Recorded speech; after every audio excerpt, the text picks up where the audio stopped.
Hello and welcome. I'm Lynette Elinda, and here's another version of Truth Talk. I'm here today with three of my favorite people. I'm here with Mrs. Cecilia Kissel, Mr. Brett Kissel, and Mr. Graham Wardle. Welcome.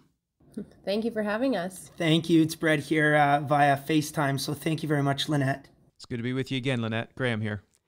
So we're here today to talk about that really hot topic right now, the corona pandemic. And the three of us have had some conversations really recently about this topic and thought that it would be really, really powerful if we could bring a message forward that might help people to see things from a different perspective, to help people see them from the perspective that we're experiencing. Because I think you guys agree that you're watching things happen in the world around you that don't really make sense from your perspective. I know, Cecilia, you and I were talking this morning about we'll start on the lighter side of this. We were talking about the toilet paper and paper roll or toilet roll, kitchen roll thing that's been going on. And this is global. It's like off the shelf. So what did you discover when you did your research? Why are people doing this crazy thing? After talking to a lot of people, there's a large group, obviously worldwide, that believe that our toilet paper is made in China. And because there was a massive shutdown, I guess, of just everything from everything that happened to over there, they ended up closing a massive toilet paper manufacturing site. And so everybody over here decided that that's where our toilet paper is made, which is not true. It's made in the US if you live in the US. It's made in Canada if you live in Canada. I think one of the largest toilet paper factories is actually in British Columbia in Canada. So the whole thing to me doesn't make any sense whatsoever. In fact, at this fundraiser that we did on the weekend or last week, we had a roll of toilet paper and I auctioned it off for, I mean, it's all a joke kind of thing. Well, but it was for charity. But for literally $1,600. It just goes to show how crazy people are getting about something that is so far-fetched. I don't get why this is a big deal, but it is a big deal. It essentially is a rumor. It's a rumor and we're eating it up like... Humanity is really gathered around something like this, and they've just made it a thing. So what we're talking about here is irrational fear. And on previous podcasts we've talked about rational and irrational fear, and we'll just sum it up really quickly here. Rational fear is something that's actually, coming from the fight or flight system that's going to protect you. So say, for example, you're near the edge of a cliff. I've used this one many times. You're near the edge of a cliff and you're about to fall off. You're feeling that fear. It's rising up. The minute you back away from the cliff, the fear dissipates. Irrational fear doesn't do this. Irrational fear sits there like a fungus in the dark, and it grows and it festers, and it isn't based on anything rational. It may not even be based on anything real, just like the toilet paper and the so on and so forth. I heard that it was because they said that the factories would have to start manufacturing masks instead of toilet paper, and there was going to be a world shortage. And then Graham's hypothesis on one of our podcasts was that it was, I don't know if I want to tell that one again. Oh, I heard it. I thought it was hilarious. Listen to the podcast, people, because it was awesome. So it just sent my mind on that tangent, which is what we got to recognize about us humans is that we're extremely powerful creators. And that also means that we're highly suggestible and things can be easily planted. So we want to start to filter for ourselves whether what we're putting our attention upon is a rational fear, in which case take action and it'll dissipate, or if it's an irrational fear, in which case it's renting space in your head for free and it's not going to be producing anything positive. So we're living with a level of fear every day, most of us, that we take in our stride. It's when something like this comes and it gets so hyped up that it really gets out of focus. So I'd like to invite you guys to share what your experiences have been in terms of seeing the irrational, and what was your perspective when you saw the irrational? How would you spin that? We need to find the positive side. Let's start with don't waste a good crisis. So what have you guys noticed? I was literally said to Brett today, I understand that not for everyone it's the same. People are out in the world and, they're faced with it head to head a little bit more. But for me personally, I said, what's it going to change, like this quarantine? Okay, so I'm at home with my kids every single day. What does that change? Like, I'm quarantined as it is with 3 kids. We don't get out much. And, that's been the same way for the last 4 years. So to me, I don't see it as we get to spend time together now with Brett, and we get to see each other every day. And I feel like it's been extremely positive, actually, that all of these social events are stepping up, taking precautions, and being a massive example to society to just be smart about this. When our children get sick and they get a cold, you don't send them to school. You keep them home. Absolutely. Right? Absolutely. And I agree with you. It is from different perspective points. What's been your experience, Brett? For me, I truly believe that I've been hit by this hard mentally and then also physically because, obviously as a musician traveling so much, the airports are shut down, flights are being canceled. Okay. I have to shift my perspective. So I'm going to explain everything that I've went through over the last couple of days and maybe how I got around it, also with the conversation with you, Lynette. But most importantly here is that flights are canceled, events are canceled. And when events are postponed or canceled, that's the only way that I get paid. And it's the ripple effect here. So the ripple effect of me not being able to go out and do what I need to do, it's not that worry about maybe the fans don't get the opportunity to come and see a show or watch an award show or watch hockey. It's the ripple effect that this is causing for my band and my crew and their families who are relying on, because they're independent contractors, on doing the job and getting paid. Then it's not really affecting the hockey players that much, but it's affecting all of the staff that work at the arenas that are doing that part-time or full-time, and now the arena is shut down we don't know for how long.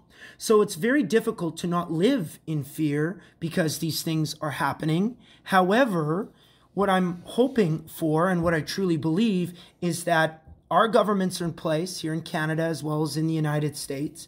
Everybody is doing the right thing to slow down the spread of this disease. I'm personally not afraid of contacting coronavirus. For me, it's the fallout from it, which I would really hope that in a conversation with not only Cecilia, but you, Graham, as well as you, Lynette, is how do you manage the fallout from it?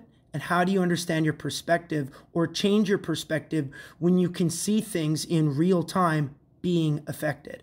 Yeah, that's a really big one. And as I said, everybody's experiencing this from a different perspective point. So I think the first thing we want to do is respect that it's impacting different people in different ways. So, for example, Graham and I living on the edge of the ocean here, it's pretty quiet in this territory. You've been living in the middle of it. It doesn't affect Cecilia because she stays home with the children. So, again, we don't want to minimize anybody else's experience. Respect is the first step, okay? Correct. The second step, I think, is to start to choose for ourselves how much we're going to make this mean. Now, certain things happen in life, and I don't know if you guys can recall time. I think you both can, actually, all of you. Recall times when something happened, you made a massive event about it, you drained your whole internal system, freaked out, and then found out that none of it was true or didn't go that way, or you'd completely assumed and presumed. So we're all on the same page? We've had those kinds of situations? Yes. Okay, and how much misery did we put ourselves through while we were assuming and presuming and projecting to our future? Okay, how much did we suffer? And needlessly. So if we start to look at how much we're going to make this mean, what have we decided we're going to do with this? We have to accept the circumstances. Acceptance, I think, is the second step that we want to look at. Respect and acceptance. Accepting that this is what it is, and I can attach the amount of emotional energy to this that I need to, that I want to. But bearing in mind that how I feel about it emotionally is not actually going to make it any better. It can actually really do one of two things. If you feel good about it, which is in these circumstances going to be pretty tough, okay, it's not going to have the same impact as if you go into fear about it. If we decide to make this mean a great deal and go into fear about it, then our whole frequency, the whole being that we are and everything around us starts to crash with it. Does this make sense for you guys? Absolutely. Yes, it does. So we're looking at respect. Everybody's having a different experience. We're looking at accepting what's happening. We're looking at what value am I going to give this? Okay, this isn't easy. Nobody promised us a rose garden here. Coming into being a human being is what I would call a hero's call. This is not an easy journey at times. And I think that the next thing we want to look at is our new focus. What do we want to make this mean? And where are we going to decide to go from here? Are we going to pull together, act with respect, act with acceptance, pull up our bootstraps and move forward? Or are we going to go deeper into this? Are we going to spread the message of fear? Are we going to make it mean something that we don't know that it means at all? Brett, I hear what you're saying about this being like a total like flipping of the table of your life, like your livelihood and what's going on for you and everything being canceled. I hear you on that. That's not what my personal life experience is for me right now, but I can see where this is your bread and butter. This is how you make money. This is how you engage with people and your fans, and having all that, change so quickly. I can only imagine what that would be like for you. What came to mind was a story of the company, that make those Swiss Army knives. Yeah. Basically what happened after 9/11, people couldn't carry these pocket knives on the plane anymore. And so their company was going in the toilet. So they brought everyone together and they said, what are we going to make this mean? What are we going to do about this? And what I thought was so inspiring was they said, we need to branch out. We need to think of new ways of approaching our business, our company, our brand. And they created all these new products, and now they have bags and luggages and all these different things that came out of a crisis, that came out of this horrible thing that's like our business is collapsing. So I thought that was a really interesting story to kind of talk about. And I'm not saying that, that's exactly what you need to do. I'm just saying that's a crisis that's taken a new meaning. I really get where you're going with this. And I even want to add that Swiss Army is typically a really good product. So something really good came out of it, actually. I agree with what you're saying. And what I'm hearing is, what are we going to do with this crisis? Are we going to waste this crisis, or are we going to make something out of it and rise up out of it? So, for example, Brett, you were saying it's been your experience where you don't get to be home with the children very much. I know this is small, but we're gonna build from here. You don't get to be home with the children very much. Well, now you do get to be home with the children. So that's the first thing. And then what can come from there, and what can come from there? And the resources that we can start using in terms of building instead of tearing down. If everybody in their own way, in their own story, looks at how they can build up. So, for example, this is a time when contacts can be made in other ways. This is where we have to essentially, bottom line, look for the silver lining everywhere we can, no matter how tough that might be. And for some of us, that's going to be really, really big. It is not going to be easy. And I don't want to minimize that for anybody. Again, respect for each person's perspective and experience is essential, but finding the silver lining like Swiss Army did, it's a very good example. And I can't help but think myself, even for that example, like for our personal band, I can't speak for the rest of the world, but for us personally, I can't help but be extremely grateful that this is actually the slowest year we've ever had, because our focus is shifting to America, and we're slowly transitioning to want that to be where we're putting all of our energies. So I'm thinking, what if this had been a year where we were actually so busy, and now they're prepared for this year, for a slower year. It actually, that seems divine to me, that they're in a position where they were already prepared for a slower year. It's been my experience many, many times. Two things cannot coexist in the same space in the same time.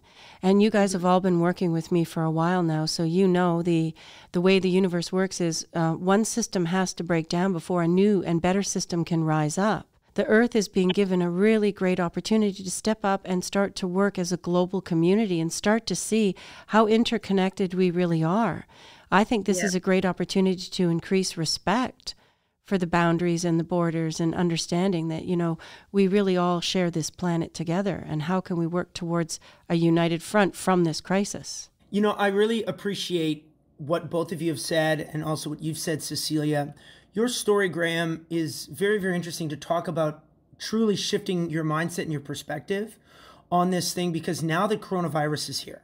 It's here. COVID-19 is here. There's a lot of things for the next 2 to 3 weeks is shut down. So what are we going to do with it? I appreciate being able to respect how hard it is, and that you guys all respect that everybody from around the world or across Canada is going through this in a different way, or affected by this, and maybe something a little bit more serious or something less serious. But the reality is that what are we going to do with this time off? What are we going to do with this change, and how are we going to change our business, adapt, and make things better?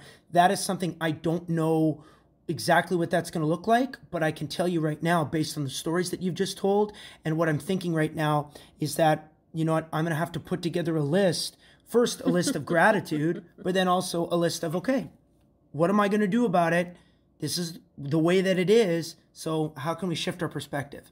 Absolutely. This is where humanity wants to remember that we have come to know the first law of the universe is that like attracts like. So if we change our perspective, if we change our mindset, then everything can start to change from there and miracles can start to come. Well, absolutely. I mean, like attracts like. If we think it's shitty, it's going to be shitty. That's right. And right from the privacy of your own living room, these things can start to shift. As soon as we recognize that we are magnetizing beings, we are creator gods, right? And sometimes we're in really difficult situations and we have a choice between shitty and shittier. I suggest you go for shitty. It's better than shittier. And then work your way up. So how do we ride it out like the family cold? You know, you guys have got 3 children. Okay, it's like the Kissels are in quarantine. You know, they're not going anywhere. It started with Leo and it worked its way up. So this is just a bigger scale kind of experience like that. And if we can start to normalize it, look for the silver lining in the privacy of your own quarantined home if necessary, and watch what can happen if humanity starts to work together. You know, like looking at a tsunami starts with a single drop of water. Look what happens when all those drops of water work together. It's a beautiful analogy. I've found myself lately thinking like, hey, I can finally finish that book that, you know, I've been wanting to do. He's home to help me with the kids, or we can finally get into that fitness routine we've always wanted to try, or start cooking some better food. Brett's already cleaned 3-4 closets today. Or practice making a 4th baby. You make such cute babies. Maybe you could practice that. They know what causes that now, you know. That's the best idea ever. I've heard sex is really good for your immune system too. You just watch 9 months from now, they're going to start calling, not baby boomers, but corona babies. Yeah. Moms will be you're rested. A corona baby too? Yeah, I'm a corona baby too. So essentially, we're not looking to minimize the experience or the tragedy or the challenges that anyone's facing. We're just trying to really put our attention on the focus that we're going to hold around it. Because if we feel fearful and you know, thunderstruck by all this walking around, we're just going to draw more of that. So acceptance and then choosing how you're going to feel about it. You know, I learned many, many years ago when I was a young single mother that there were so many things I couldn't do anything about, and that laying up all night and worrying about them wasn't going to do me any good, and I needed the sleep for the next morning. So I'll tell you what, I learned how to shoebox that stuff, and I picked it back up in the morning. In the meantime, I did everything that I could. I took all that proactive, rational action, and then took the next step the next morning. Did everything that I could to practice loving self-care. I think this is a really important step for us to take. Yeah, I appreciate that. We were watching a cartoon with the kids this morning. I don't know if you remember Little Bear. And his dad said to him, whether the weather be cold, whether the weather be hot, we'll weather the weather, whatever the weather, whether we like it or not. Oh, amen. That is such a great way to put it, right? It is so good. It really is. And you know, that's just the way it is. I remember many times I've experienced tragedy in my life, and I'm going to encourage people to look at this too, in the bittersweet, right? Humanity is having a bittersweet experience. We rise up, we get stronger in our challenges. And I just think that this is a really exciting opportunity to extend kindness to our neighbor, to start to reach out as a global community, to start to let these boundaries drop and the separation to start to settle down a little bit, for us to start to see that we're all in this together really at the end of the day.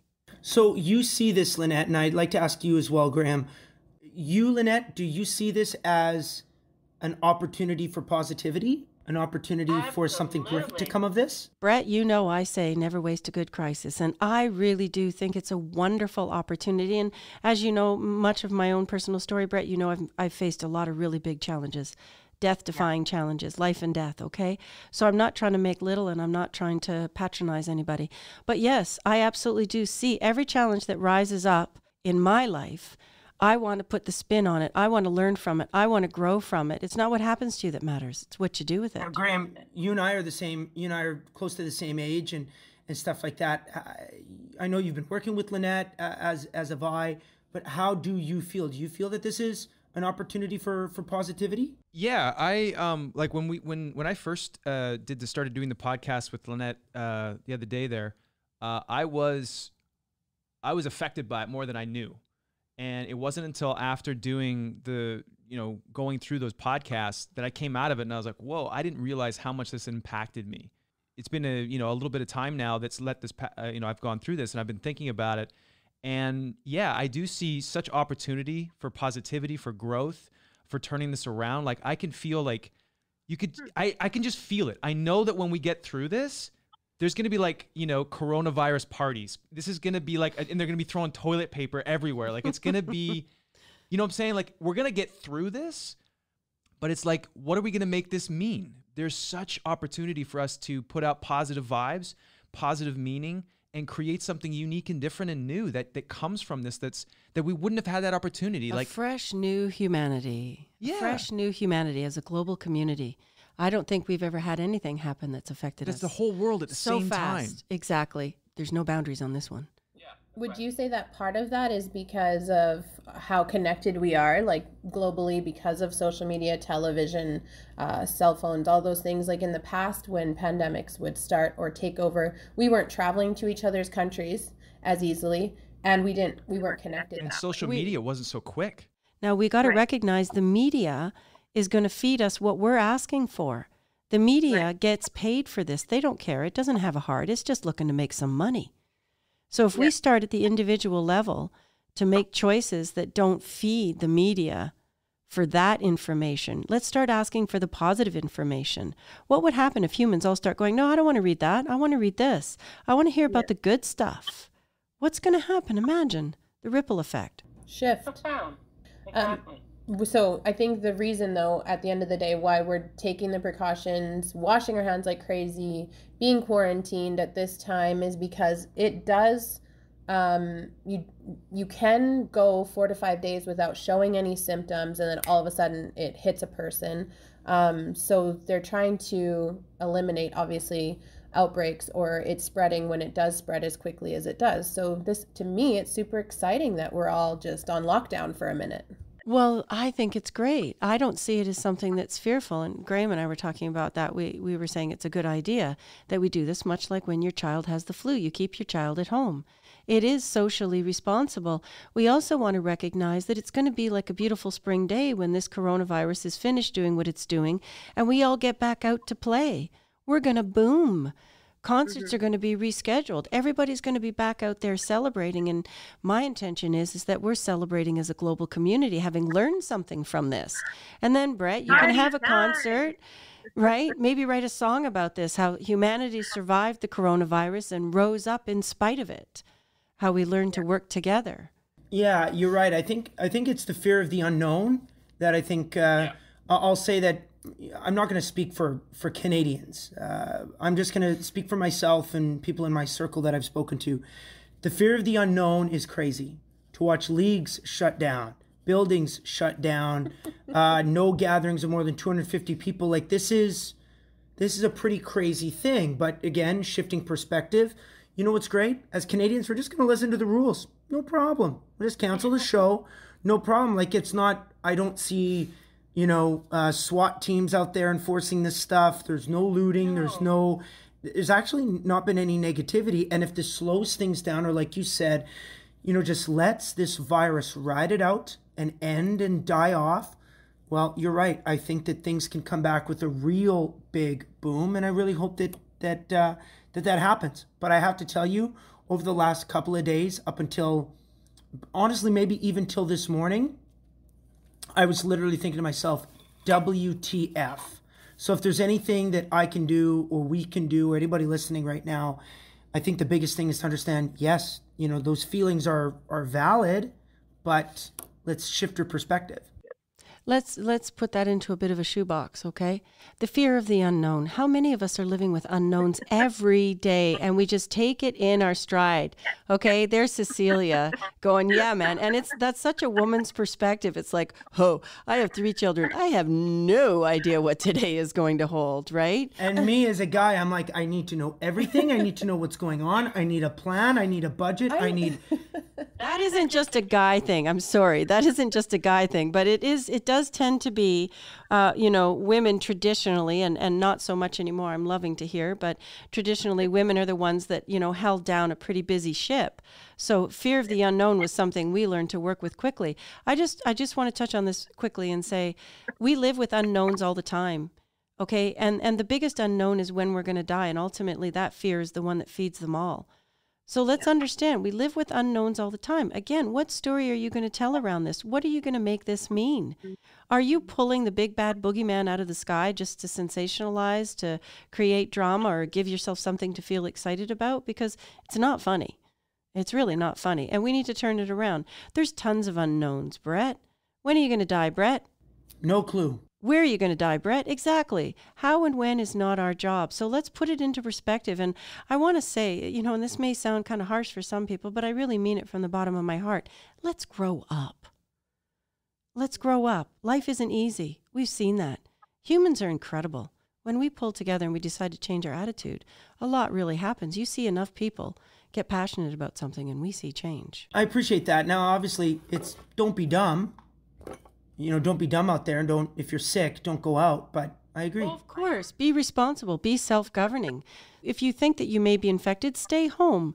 Cut each other the slack that you seek. If you know that your neighbor's not well, make a phone call, find out if they need something, take care of it. If they're not sure if they're sick or if they are sick, let's reach out. Again, let's pull together. Don't be stupid, don't be frivolous, don't be ridiculous. It is a serious virus and it's spreading very fast. But let's be grown-ups about it and understand there's all kinds of unknowns in human experience. Yeah. Yeah. It's funny because of course, you're going to say exactly what's on my mind. I literally wrote it down, underlined it, started. Is every day actually not unknown? Like, what is certain about it?